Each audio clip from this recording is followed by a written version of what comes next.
Morning, Bill. Good morning, Bill. How are you, man? I'm doing well today. How you feeling?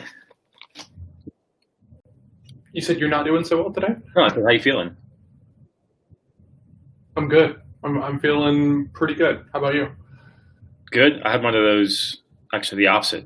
I feel really good today. I woke up with just like this really optimistic attitude, like as soon as my feet hit the floor. So it's interesting how certain days you roll out with different attitudes. For sure. I've been thinking, it's funny that you bring that up because I've been thinking a lot about how the things that are around you influence you, right? I'm reading this book, How to Change Your Mind by Michael Pollan, and the book itself is about psychedelics and everything else like this. But one of the one of the things it talks about in there is set and setting when you're going to go on a psychedelic experience, which I've not done. But I've been thinking of, well, if that is important when you're in psychedelics, it's probably also important in like regular everyday life. So I've been very kind of purposeful about putting the right things in my life, and it's crazy. I don't know if it's age or I don't know what it is, but I feel like it's becoming easier for me to slide between these kind of like mindsets of like business John and like kind of weekend John. So Interesting. Yeah. Well, I think I had mentioned, I know I put this on an Instagram Live this week, was that I'm very big into environment planning and like putting things around me that help me be more productive. But the same way, right? It's the people that you put yourself around and even the situations you're about to walk into. It's almost like, Dad Jake is talking to teenager Jake going, nothing good happens after 10:30, I know what's going to happen there. You probably shouldn't go, but I'm telling myself that these days where it's like, hey, look, you know what's going to happen when you walk into this next situation. And it can be something as simple as a coffee with someone. But yeah. I think you're right. I think it's interesting how your mindset shift ability becomes easier the more repetition that you give. And I think that's part of the age stuff, but certainly experience comes into that as well. The thing that I noticed about it was whenever all the COVID stuff hit, I went into scramble mode, just like everybody else did, right? Scrambling. Lost a little bit of business, but what I have found is that if my mindset has shifted since I guess about 3 weeks ago, right? When I was starting to see some of the impacts of the journaling and everything else, we were talking about launching this, and I was like, okay, cool. And what I found was like I was stuck too much in like technician mode of doing and figuring it out and finding it out for myself, which isn't really the place that I want to be at, right? Like eventually, I think you can deploy time or you can deploy, other assets, right? Other assets being financial. And so my goal is to be able to deploy more assets on the financial side because there's more wiggle room than there is on the time side. So if you feel like you're under it, like start journaling, start figuring it out, and start figuring out what it looks like to not be under it. What's up, Gabriel? How's it going, man? Yeah. Here, let's see what happens. Okay, we put a long one up there. Yeah, it doesn't all fit. Yeah. But yeah, so if you feel like you probably are, and you're probably putting yourself into a situation where that is like reinforcing itself, and it might not be the best use of your time or your effort or your energy, right? So figure out some way to get out of that, right? And a lot of it just comes with what you tell yourself, right? In your journaling, right? I mean, and I thought I was on board with journaling like before all of this, because I've been talking about it for a while. But man, the past month and a half of like COVID and everything else, and being able to detach myself from all of that shit, which is not going to help me anyway, really just kind of buckling down on the business, man, it's crazy. Like because I know now that if I stop journaling, I'm gonna dip a level. Yeah, it's just automatically. Like I'm gonna lose some of the, for lack of a better term, the attachment and viewership, right, of my life and my things if I stop journaling. So the journaling is what forces me to hold it all here in the forefront and be, thankful and grateful and be, cautious and do all the things the right way. Mm-hmm. Yeah. Yeah. And for my Christian crowd, I feel the same way about prayer. Prayer anchors me. Exactly. Yeah. You know what? Step back, big picture thing, right? Where you look at the whole landscape and you go, look, this is not the whole thing. There's this more thing, and now let's look down and make decisions based on the fact that all of this is changeable, right? And we can do things with all that. So step back. Yeah. For as long as we've known each other, you've been a very religious and spiritual fellow, and that's awesome. And I have been on kind of the opposite end of it. But one of the things that I admire about people with like strong faith is this idea of prayer and thankfulness and gratitude, because it helps. Like, yeah, it's scientific. Yeah, whether you want to dig into all the other stuff that goes along with that, that's okay. And I don't really care who you give thanks to or any of that other stuff. But when you can be thankful and grateful and holding that stuff in your head, everything is easier, right? And also when you can admit, like, hey, this is not my jam. I can't do this, right? And a lot of Christians have a really strong habit around, hey, look, this is in the Lord's hands. I can't do anything about it. And I love that ability to just say, cool, right? I can't control this, right? Because that's another approach to like the Stoic philosophy, right? I can't control this, so I'm not going to worry about it. I'm just going to focus on what I can control. Right. Exactly. Exactly. So speaking of control, yeah. What's your big three today?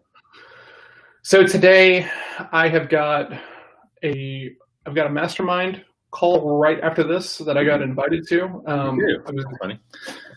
Yeah, it's all about funnels and growing and all this kind of stuff, and I'm getting more and more interested in that. And the call's got a lot of value. It's absolutely free. I got invited to it. It's been pretty awesome so far.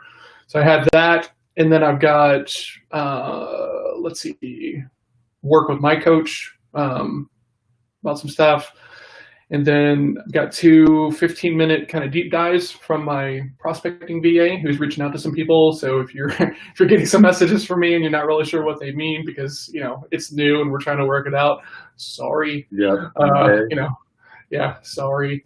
But yeah, trying to figure that out. And so I've got this guy and he's killing it on this thing. Oh, point of impact. Yeah. I'm not gonna do the placement VA right now. Okay. Just because I've decided that we're going to do some different social media stuff, as campaigns for adaptive growth and then for the throwdown. So that. I'm going to be changing that. And I feel like it's like the more authentic thing to do and more scalable anyway. So we'll see what happens.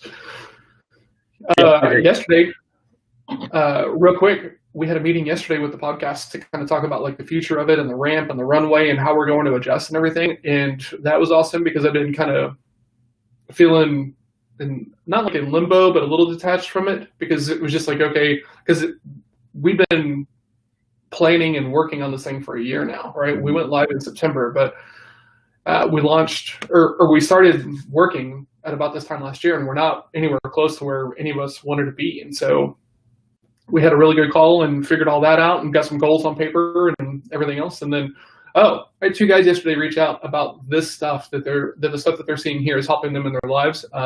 It was Ben and Mike. So thank you guys for reaching out. I hope this is helpful. It's helpful to me and Jake, so hopefully it's helpful to everybody else.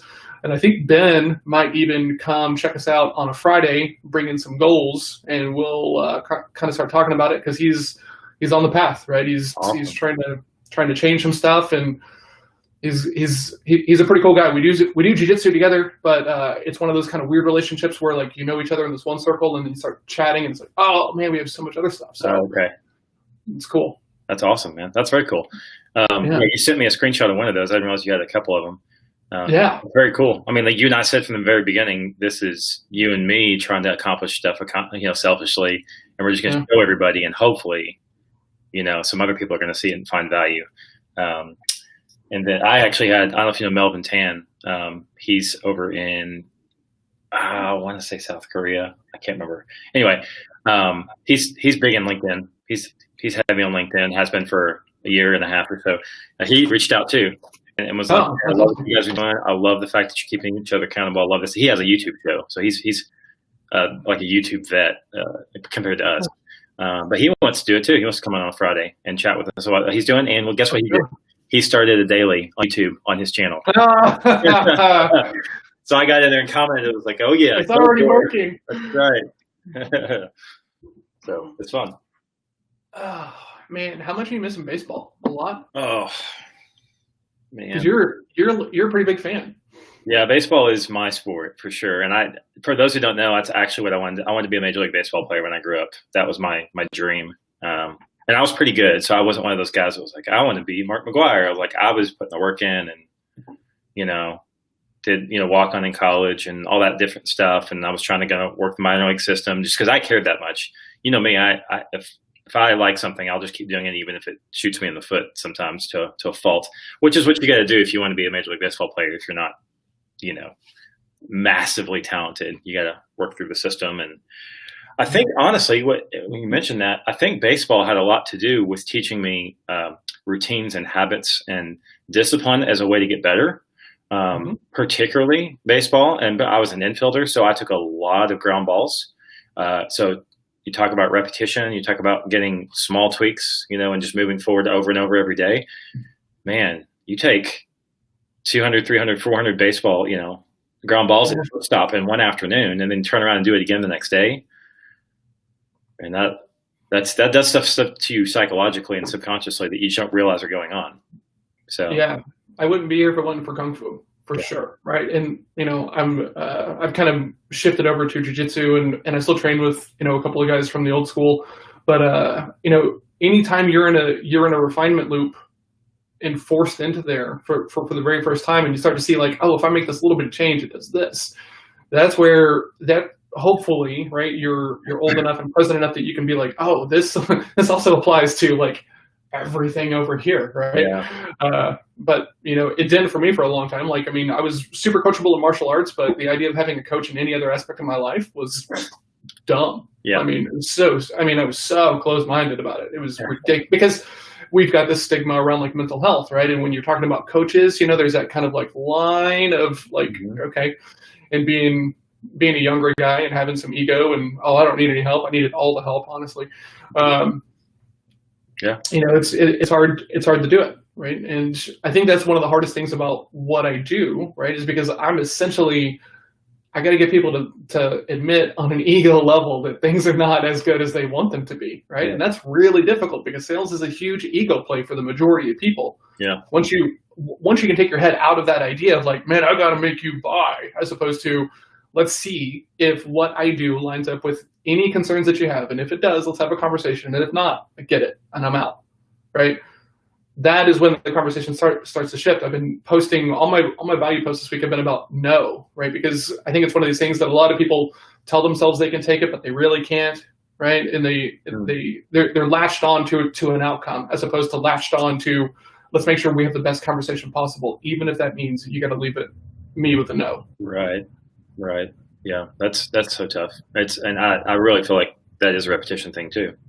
A lot of lessons are, and I've talked about this a bunch, and you and I've discussed this a bunch, and it's, I think one of the main things that you can do over your lifetime when you're in any position, sales and marketing, is constantly figure out how to help other people self-discover. Like the more you can help them think it's their idea or help them discover it based on your questioning or line of questioning or content you put in front of them or whatever, the more likely you're going to have a productive conversation. And I say productive, meaning you're going to get someplace quickly, not more yeses. Because velocity is a huge part to do with marketing and sales. It's how many people can you get through and answer the right questions. Yeah. Not because some of it is targeting for sure, absolutely. But you can only target so much. At some point, like I have 2 people that reached out yesterday about my group.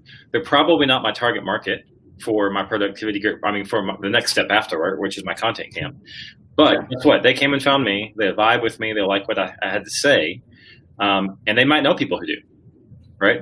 So, and I'm going to make it clear in my group, this is the people that I work with. This is the type of work I do. If you know anybody, let's have that conversation. It may not be you. But I'm starting. So I can't necessarily, given the time constraints and things like I have right now, I can't only put that one type of person in. If I want the velocity to get momentum to grow around it, I could do that. I could have 1 to 2 people a month in my group and be very targeted, or I could have 8 to 9 and 2 to 3 are targeted for now. And as I go, it'll be 4 to 5 and then 6 and 7. And I'd rather do that because to me, activity forward's better than no activity for sure. But even having a group that other people can know about and refer to, as long as I'm asking for the referrals, that's forward motion. Yeah, agreed, right? But it's got to be one of these things that we're consistent about, right? Because the thing about asking for referrals, in my experience, is that it's one of those things that everybody intends to do, right? It's like, oh yeah, this week I'm going to ask for referrals, right? Yeah. And then you get caught up, or you don't feel comfortable doing it. I know a ton of people that are really uncomfortable asking for referrals, which is baffling to me. Like I get from like the personality side of it, I guess, but like just go make your life as easy as possible. The easiest way possible is to go get referrals, Right. right? I mean, it's crazy to me that that people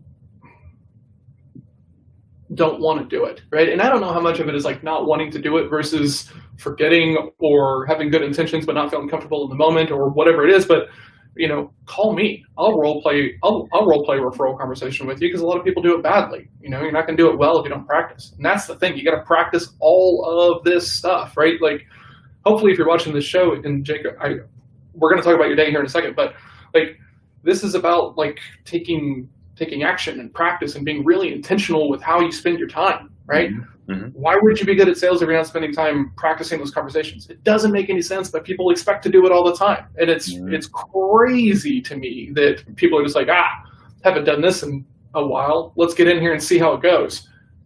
Yeah, trying to get some business. I'm going to go put my sales hat on today. Hadn't done that in 17 days. Like, yeah, good luck with that. It's hard, man. That's me. I was describing me. Yeah. And that's the thing, right?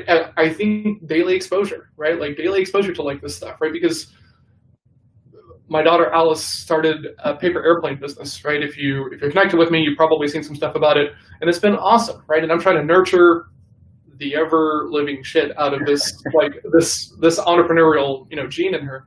And we're in the driveway, and there's like a front yard party, like half a block down the block. And she goes, "Hey, can we go over to that party and tell them that we got airplanes?" And I'm like, "You want to go cold? Yes, we can go cold prospect. Like, let's go cold call on this party." And it's so awesome, because now every one of those times she's a little bit less concerned about it, right? So now, like, the other day we were sitting out there, and some people were probably 4 or 5 houses, and she was sitting in the yard and like reading something. I said, "Hey, you might have some customers." And she gets up and she stands in the driveway, smiles real big, and she's like, "Hey, you want to buy some airplanes?"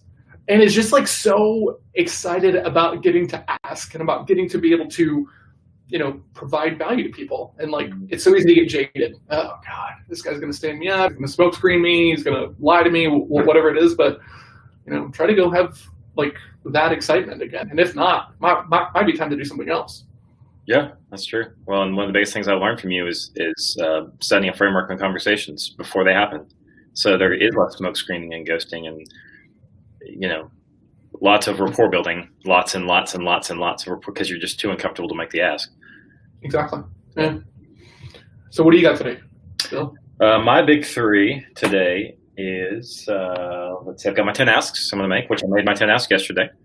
Let's see, I am posting to my social media accounts. And this week I'm writing a whole lot of emails. So I'm trying to write a certain amount of emails per day. And as you know, as someone who writes, that can be tough to do. I don't actually stick myself to a number per day. I go, you know, I have 8 emails to write this week. I'd really like to knock out 2 or 3 a day. But if I get 4 done in one day, I'm not stopping that flow, right? Oh, yeah, absolutely. Yeah. These are emails for clients or emails for your like autumn? Okay. Cool. Yeah, there's self-funnel emails, but, you know, I have several frameworks I use. So that's one of those things that, you know, you'll hear John and I talk about over and over and over and over and over is frameworks.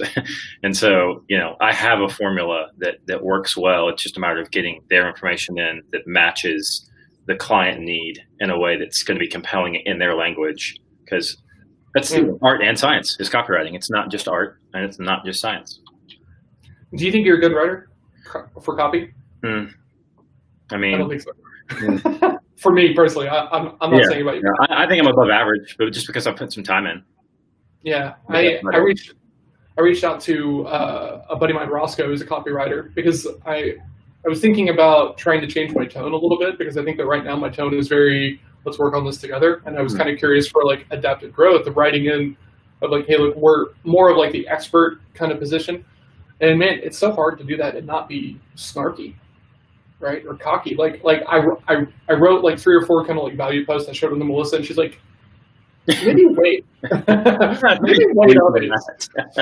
Maybe sleep on this and then come back to it tomorrow. And sure enough, I did. And it was just like, it's just a hard line to walk. Well, you know what my favorite thing to do is to have other people read my emails back to me. Like something about their voice makes it feel like not mine. And I go, oh, wow, that word. Why'd you use that word? Yeah. That's really helpful for me. Here's the thing, from a sales perspective, I see a lot of people who want to just like handle it over email, or I'll follow up in an email or a voicemail. Don't, because you don't have any control over the tone when it's written down. Yeah. And we were talking about emojis on Sales Throwdown on Friday, because we're talking about how all this conversation without tone, you can't ask hard questions via tone or via text without tone, because they get to read it with whatever they want. So if you're asking a question like, "Hey, Jake, I'm curious, how important is this?" Yeah, there's 5 ways right now I can think of the tone. Yeah, right. Depending upon where you put the emphasis in the sentence, right, you're going to get a different meaning out of it. And I don't have any control over that. So that means that I got to ask lighter questions, which don't really benefit me as much about getting the impact about gaps or what's missing, or different pain points and stuff like this. And so don't willingly go to email. Don't willingly go to text, right? It's hard enough to get people to want to take time out to like hop on the phone. Make sure you're capitalizing it. Have a framework. Have a repeatable process. I don't care if you write it out on a piece of paper in front of you. Like, who cares? You're on the phone, right? So can't see you, right? And even right now, like I've got 4 or 5 pieces of paper on this desk that I can refer to, and like no one even knows that it's here. So write it out. It's not a sign of stupidity or anything else. It's a sign that you're really trying to improve and get better. You're putting in the work. So. That's called wisdom. What's that? That's called wisdom. It's just learning and applying from your mistakes is wise. And that's what, to me, going back to coaching, that's what coaches have that I don't have, which is how I need them. They have wisdom in areas that I don't have it. And so it is wise of me to go ask someone, hey, you've been through this. Tell me where I'm going to mess up. And let me mess up, but just help me mitigate the damage, right? Because I got to get through it and do it. And that's probably another discussion for another day. Is I'm huge on the school of hard knocks. Like I think you need hard knocks, and clearly, I think in this autism thing too, right? Like I want to walk in to the obstacle. I just want to be prepared in a way that no, I'm not going to lose a limb, but I don't mind getting scuffed up. I mean, shoot, I was martial arts. I've been through jiu-jitsu and taekwondo and all sorts of stuff in my lifetime, because conflict is good. It grows you, right? I love the Matrix line. It's like you don't truly know someone until you fight them. I forget whoever's fighting Neo. I forget who he is. Just the Oracle's protector. What's his name? Yeah. He's like, you don't know someone until you fight them. But it's true. It doesn't have to be fisticuffs, but it could be just in general, until you've had a more heated conversation with someone, you don't really know what they're about. That's true.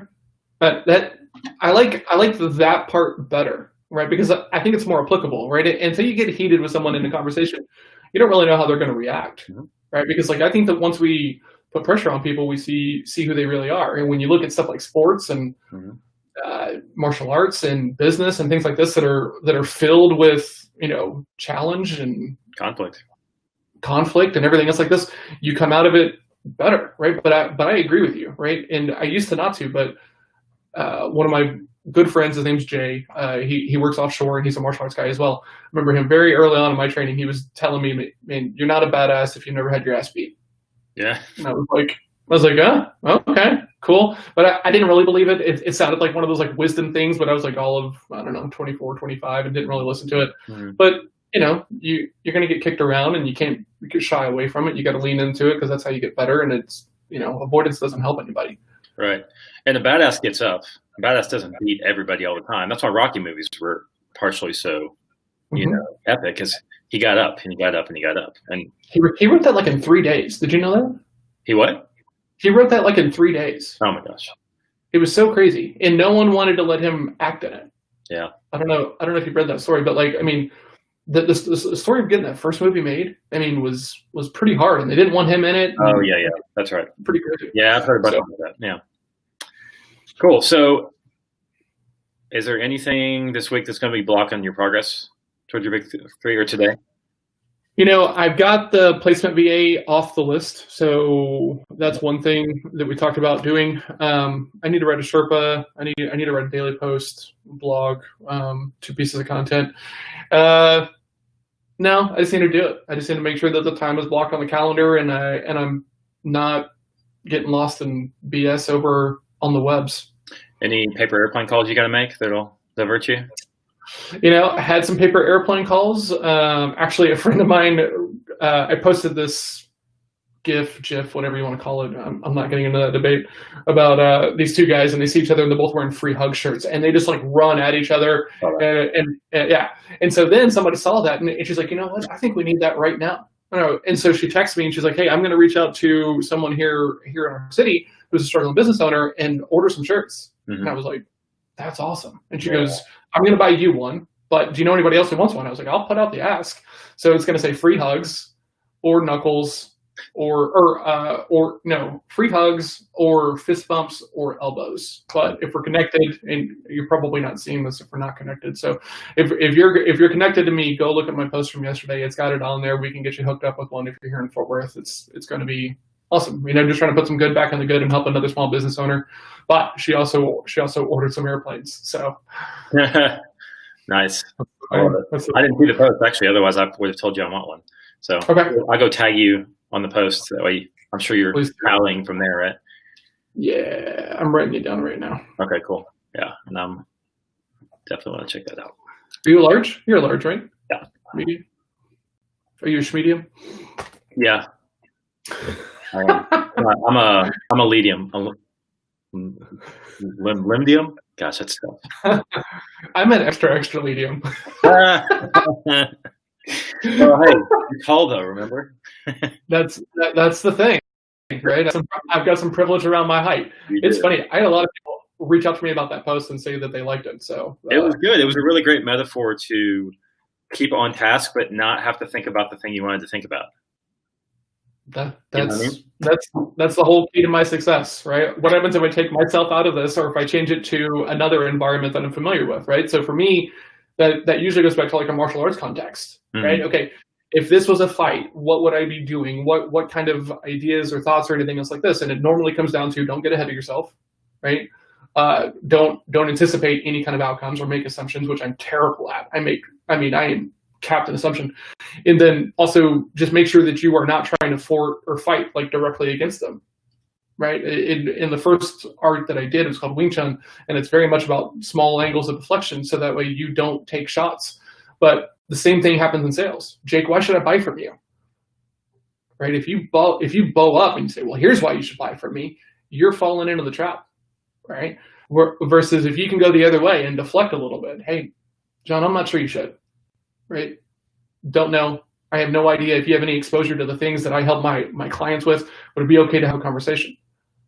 I'm already shifting that a little bit to, I'm just kind of dumping that energy off to the side, right? Same thing happens in Wing Chun, it happens in Jiu-Jitsu, it happens in every martial art ever, right? You cannot just go head on against somebody and win, because somebody eventually is going to be bigger or stronger than you are. So you got to be able to have some technique so that way you can actually perform well in those situations. And then you have to be bigger. You can just be caught off guard too, right? Because they all have different experiences. And I remember, because I only did jiu-jitsu for maybe 6 months, and he brought in a couple other different type of martial arts that had jiu-jitsu training, but they also had their own type of training. And so there were moves I'd never seen and never known to expect. And I'm bigger than a couple. I'm bigger than most type martial art people, just because I'm more of an athlete than I am a martial artist. And so most of these guys are smaller than me, and I'm pretty quick still. And it didn't matter. If they had something I wasn't expecting, I was on my back. Like that's how it goes. Yeah. There's a woman in my jiu-jitsu school. Her name's Tina, and super weird story. I actually knew her since she was born, but we found that out later. But she's, I don't know, 5'2", 5'3", and I have no idea how much she was. I'm not going to comment on her weight, but a very small, petite framed woman, and she crushes me, man. In a 6 month or in a 6 minute roll, she'll tap me out 5 or 6 or 7 times, and that's the thing that I love. I love this idea that like this person who is significantly smaller than I am is just ripping me a new one, right? Because A, it's humbling, and B, it's like, okay, cool. Like, don't use strength, don't use speed. Let's try to focus on technique. Sales is the same way, right? I can't out talk somebody else. So I'm not going to try. I'm just going to ask questions and be as like open and honest as possible. And you have to trust me that I'm trying to do the right things by you. And I'm going to tell you no if I can help you, but I can't make anybody do those things. So yeah. And same on the marketing side. Like when you try and shove content down people's throat, the walls go up. The only difference is you're not in person. They just scroll past you or they click off your article or whatever. So you have to be listening and you have to be putting stuff out that people actually care about. And they're both ongoing. You don't, it can change with the market, as we can see right now. That you have to change tones, you have to change asks.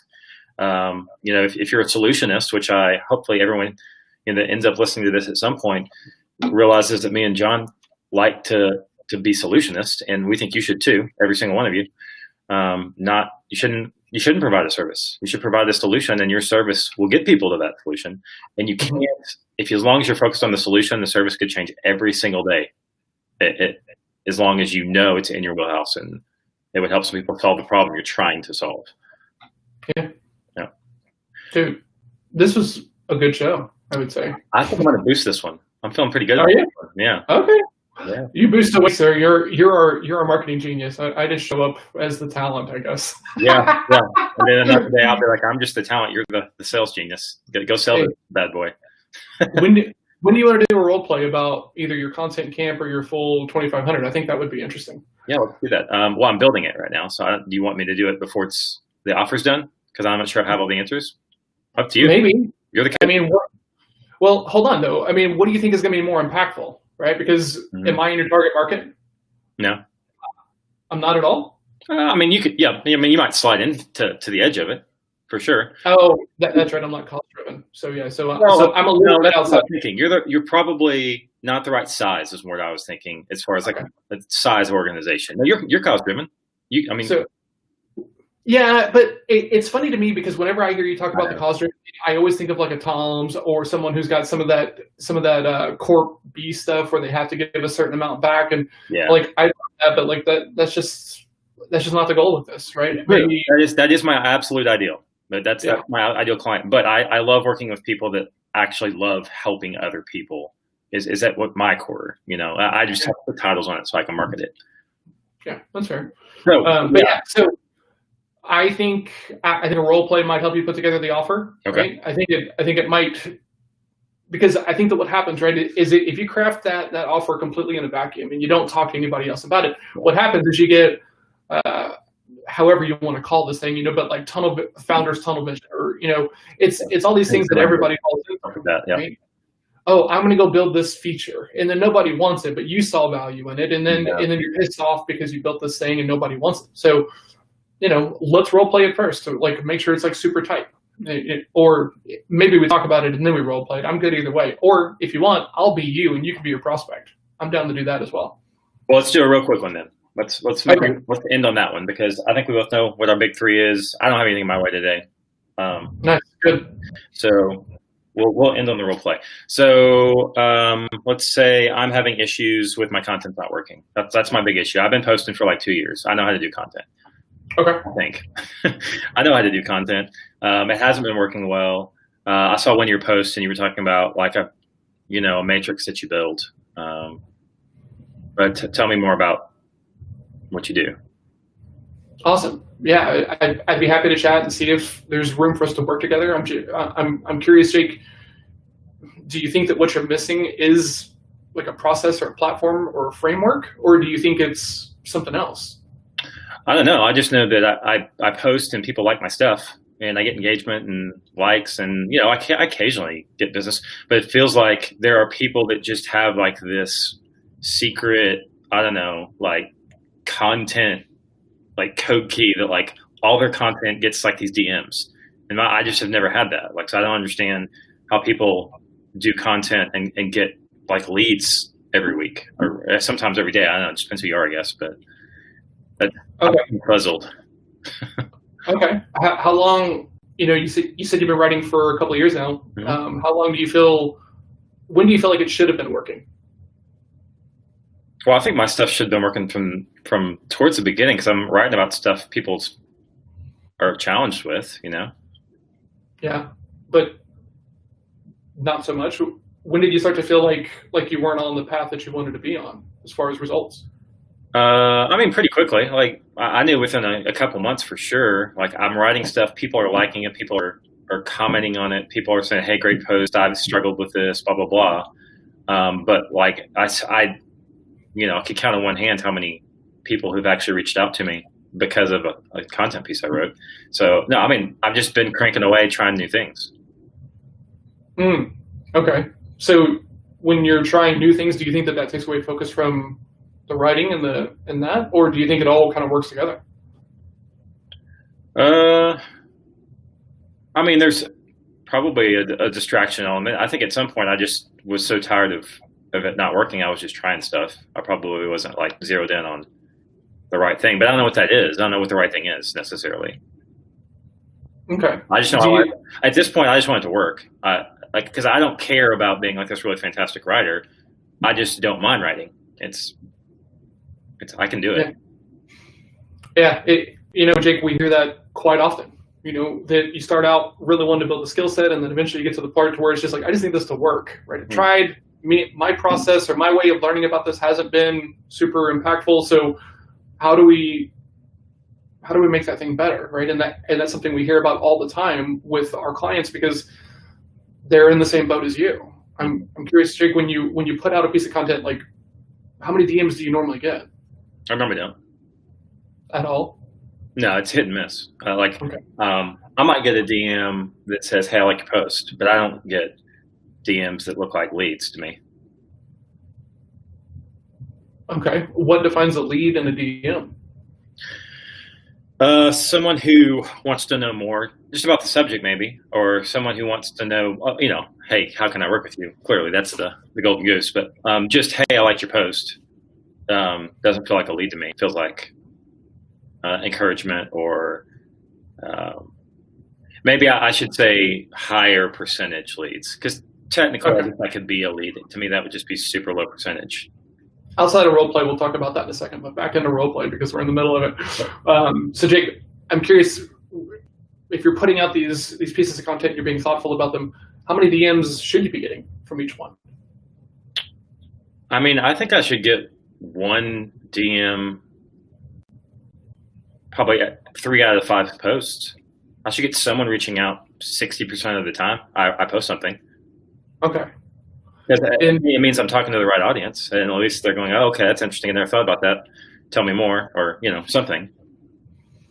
Okay, and so what happens in your business if you are getting that response rate? If you are getting leads at that clip and at that kind of consistent? Yeah, well, then I get to send them to my funnel. I get to send them to the next step of the thing that says, "Hey, well, if you're, if I can get people in that position to talk about things like that, then I can open them up about what the real issues are via DM, and start questioning and asking, okay, tell me more about that." Kind of like you're doing to me right now, right? It's like, tell me more about why that's challenging. What have you tried? Why hasn't that worked? What do you think would be a good thing to try? Blah, blah, blah, blah, blah. And then I can send them to something that's either, "Hey, well, looks like we might be a good fit to work together. Would you be interested in having that conversation?" Yes. Okay, great. And then I can spill into it, or no. Okay, great. Well, a lot of my clients have found this particular asset to be really helpful. Here's a link to something that you can go check out that maybe help you get further down the road. And then, do you mind if I just check back in on you? And that way they're in my funnel at least. So that would increase the velocity and the momentum of my email list, which is my lead source long term. And so it would be great.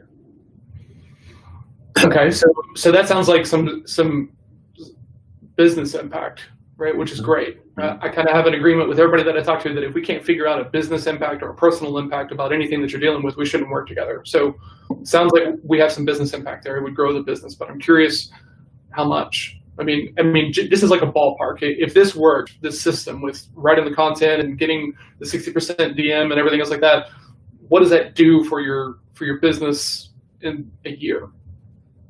Yeah, well, I mean, I think based on the fact that from a content standpoint, purely, it adds 50, 100,000 to my bottom line, I'm thinking like real math, real quickly through my math is up. Because if I can convert, 5 to 10% of those people long term, and I know what my offering is, I'm out, and that puts me 10 to 20 people into my programs, then yeah, I mean, that's real money.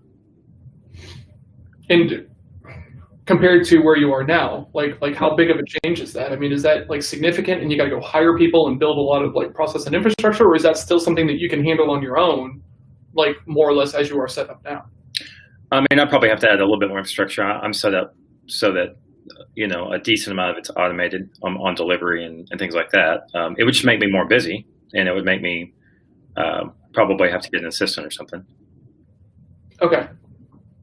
So, Jake, if it's okay, I'd like to kind of recap what we talked about so far, just make sure we're on the same page. Is that okay? Sure. Okay.